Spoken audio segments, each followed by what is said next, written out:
Odoberajte kanál Politický Express a pravda vás už nikdy neobíde.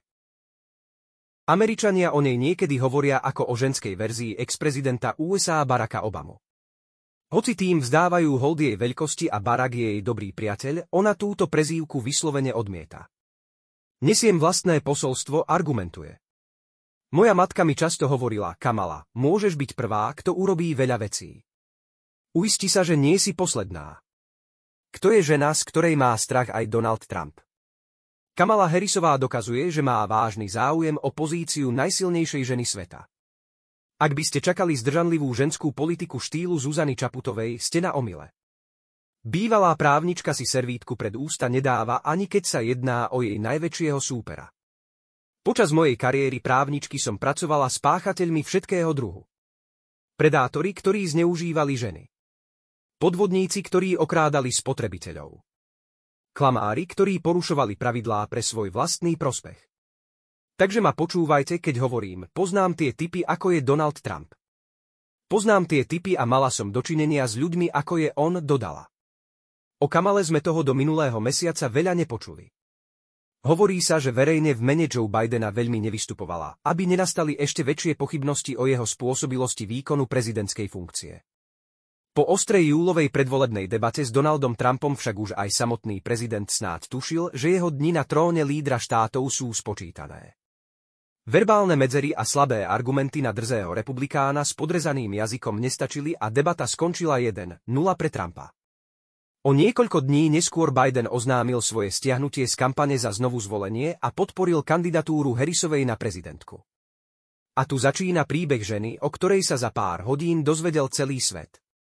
Má šancu stať sa prvou prezidentkou USA. Ak áno, čo dokáže zmeniť? 15 vecí o Kamale Harris, ktoré potrebujete vedieť. Prvý demokratická politička sa narodila v Oaklande v Kalifornii 20. októbra 1964 do imigrantskej rodiny. Jej otec Donald J. Harris bol ekonóm z Jamajky a matka indická vedkyňa Syamala Gopalan. Keď mala Kamila 7 rokov, jej rodičia sa rozviedli a Kamalu so sestrou vychovávala prevažne matka. No s otcom sa stále stretávali cez víkendy. Jej matka bola významná výskumníčka rakoviny prsníka, no sama rakovine v roku 2009 podľahla. Moja mama Syamala Gopalan bola vedkyňa, ktorá mala v živote 2 ciele. Nájsť liek na rakovinu prsníka a vychovať svoje 2 céry, napísala Kamala vo svojich memoároch. Druhý jej bojovnú náturu a zmysel pre rovnoprávnosť do nej vštepila práve matka. Moja matka veľmi dobre pochopila, že vychováva 2 čierne céry. Vedela, že jej adoptovaná vlasť uvidí Maju a mňa ako čierne dievčatá a bola odhodlaná zabezpečiť, aby z nás vyrástli sebavedomé, hrdé černošky, aby sestry nikdy nezabudli na svoj pôvod, mama im dala typické indické mená. Kamala v Indii znamená lotosový kvet, ktorý symbolizuje znovuzrodenie. Tretí vyštudovala politickú vedu a ekonomiku na Howardovej univerzite vo Washingtone. Svoje štúdium na jednej z popredných národných černošských vysokých škôl opísala ako jednu z najobohacujúcejších skúseností svojho života. Na univerzite navštevovala debatný krúžok, kde si vycibrila svoje argumentačné schopnosti. Štúdium jej však nestačilo a prihlásila sa na Hastingsovú vysokú školu práva v San Franciscu, ktorú tiež úspešne dokončila. Štvrtý po získaní právnického titulu pracovala ako zástupkyňa okresného prokurátora v Oaklande v Kalifornii. Získala si povesť tvrdohlavej a vytrvalej právničky. Stíhala prípady násilia gangov, obchodovania s drogami a sexuálneho zneužívania. Jedným z jej najkontroverznejších rozhodnutí počas jej právnickej kariéry bolo, keď odmietla vykonať trest smrti proti mužovi, ktorý zavraždil sanfranciského policajta Isaaca Spinozu.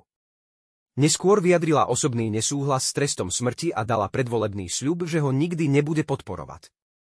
5. v roku 2010 bola zvolená za generálnu prokurátorku Kalifornie. Kamala sa tak stala prvou ženou a prvou afroameričankou, ktorá tento post zastávala. Jej mandát bol veľmi plodný a za najväčší úspech v tejto úlohe sa považuje vyrovnanie vo výške $18 miliárd, ktoré vybojovala pre majiteľov domov čeliacich exekúcií. Ďalším bolo vytvorenie otvorenej justície, online platformy na sprístupnenie údajov trestného súdnictva verejnosti. Databáza pomohla zlepšiť zodpovednosť polície zhromažďovaním informácií o počte úmrtí a zranení osôb v policajnej väzbe. Post obhájila aj v roku 2014 v 6. Prezident Obama uznal krásu Kamaly Harrisovej a nazval ju najlepšie vyzerajúcou generálnou prokurátorkou. Neskôr sa ospravedlnil po tom, čo kritici označili komentár za sexistický a nevhodný. Kamala je priateľka Baracka Obamu už od čias jeho kandidatúry v roku 2004. Manželia Obamovci tiež verejne podporili Harrisovú ako kandidátku na post šéfky Spojených štátov. Začiatkom tohto týždňa sme s Michelle zavolali našej kamarátke Kamale Harris.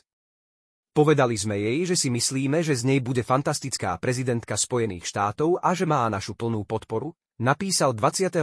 júla Barack Obama na Facebooku. Výber Kamaly za viceprezidenta bolo jedným z najlepších rozhodnutí, aké kedy Joe Biden urobil, dodal ex-prezident USA. 7. v roku 2016 sa stala senátorkou Kalifornie. V Senáte Spojených štátov presadzovala právne predpisy na boj proti hladu, poskytovanie úľavy na nájomnom, zlepšenie zdravotnej starostlivosti o matky, rozšírenie prístupu ku kapitálu pre malé podniky, oživenie americkej infraštruktúry a boj proti klimatickej kríze. 8. v auguste 2020 ju Joe Biden predstavil ako svoju viceprezidentku. Keď bola Kamala generálnou prokurátorkou, sledoval som, ako získala kontrolu nad veľkými bankami, pozdvihla pracujúcich ľudí a chránila ženy a deti pred zneužívaním. Vtedy som bol hrdý a som hrdý aj teraz, že ju mám ako svoju partnerku v tejto kampani, povedal Biden. Ako jeho viceprezidentka presadila, aby mladiství, ktorí majú na konte prvé obvinenie z užívania ľahkých drog, nemali taký náročný prístup k získaniu vzdelávania či zamestnania. Bojovala a stále bojuje za presadenie národnej legislatívy na ochranu volebných práv a zachovanie prístupu žien k interrupciám, ktorý bol po roku 2022 v mnohých štátoch výrazne obmedzený. Harrisová sa stala hlasnou a úspešnou obhajkyňou práva na zdravotnú starostlivosť o reprodukčné zdravie vrátane spomínaných potratov. Počas Bidenovej kampane v roku 2024 často varovala, že opätovné zvolenie Trumpa by ešte viac obmedzilo prístup žien k interrupciám. 9. má skvelý zmysel pre humor.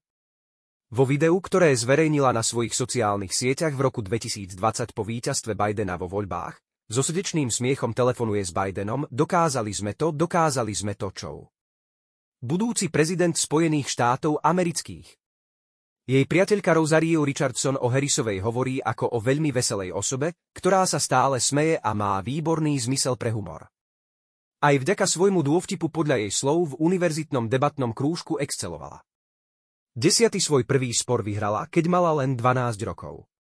Vo veku 12 rokov sa Kamala spolu so svojou matkou a sestrou Mayou presťahovali do Montrealu v Kanade. Práve tam Kamala a jej sestra zorganizovali protest proti majiteľovi ich bytového domu, ktorý nedovolil deťom hrať sa na trávniku budovy. Vzbura bola úspešná a malé bojovníčky dosiahli svoje. Kamala mala zmysel pre službu spoločnosti vštepenú od svojich rodičov, ktorí sa pravidelne zúčastňovali pochodov za občianske práva. Dokonca aj s maličkou Kamalou v kočíku. 11. zaslúžila sa na prijatí zákona na znižovanie inflácie. V roku 2022 ho podpísal Joe Biden. Zákon predstavoval významný legislatívny úspech, v ktorom viceprezidentka Harrisová zohrala kľúčovú úlohu. Jeho cieľom je znížiť výdavky pre rodiny, riešiť klimatickú krízu, znížiť rozpočtový deficit a zabezpečiť, aby veľké korporácie platili svoj podiel na daniach. 12. svojho manžela spoznala na rande naslepo. V roku 2014 sa vydala za amerického právnika Douga Emhoffa. Spoznali sa počas rande naslepo, ktoré zorganizovala Harrisovej najlepšia kamarátka. Tohto muža musíš spoznať, rozkázala kamarátka a zdá sa, že mala pravdu. Ich šťastné manželstvo trvá už 10 rokov. Emhoff je tak prvým džentlmenom USA. 13. nikdy nemala deti. Kamalin manžel Doug má 2 deti z predchádzajúceho manželstva, ktoré spoločne s Kamalou vychováva. Jeho syn Cole pracuje ako výkonný asistent vo firme, ktorej zakladateľmi sú Brad Pitt a Jennifer Aniston. Dcéra Ella je úspešná modelka. Harrisová nikdy svoje deti nemala, no s manželovými potomkami má výborný vzťah. Nepáčilo sa im slovo macocha, tak si vymysleli náhradu a nevlastnej mame hovoria momala. 14. pozná recept na rovnováhu medzi osobným životom a kariérou. V rozhovore so Sherry Shepherd odpovedala na otázku, ako zvláda rodinu aj kariéru, takto: musíte si sadnúť a naplánovať si to. Ja si v nedeľu s mužom sadnem, máme taký plánovací meeting, aj keď to znie hrozne, je to tak. A počas toho máme jedno pravidlo, nikto neplače. A prechádzame si svoje rozvrhy, kde každý z nás bude celý týždeň. Nedeľné večere s rodinou sú pre ňu priorita, aby zostala sústredená. Každú nedeľu si sadneme k jednému stolu a najeme sa spoločne. Ak sú v meste deti a chcú niekoho pozvať, rada ich privítam. 15. je nadšená kuchárka. Keď má viceprezidentka chvíľku voľného času pre seba, veľmi rada varí a najradšej si vymýšľa svoje recepty. Rodina ju presvieča, aby napísala kuchárku, no ona sa len smeje, že to nebude možné. Vždy, keď sa jej návšteva opýta na recept, totiž odpovie nejak takto, trochu toho, asi zahrsť tamtoho a tak od oka tohto. Demokratka Kamala Harrisová momentálne vedie v súboji o post prezidenta USA v pomere 42% ku 37% za republikánom Donaldom Trumpom. Vyplýva to zo štvrtkového prieskumu agentúry Ipsos. Prezidentské voľby v Spojených štátoch v roku 2024 budú 60. prezidentské voľby v histórii. Voliči budú 5. novembra 2024 voliť svojho prezidenta a viceprezidenta na 4-ročné funkčné obdobie.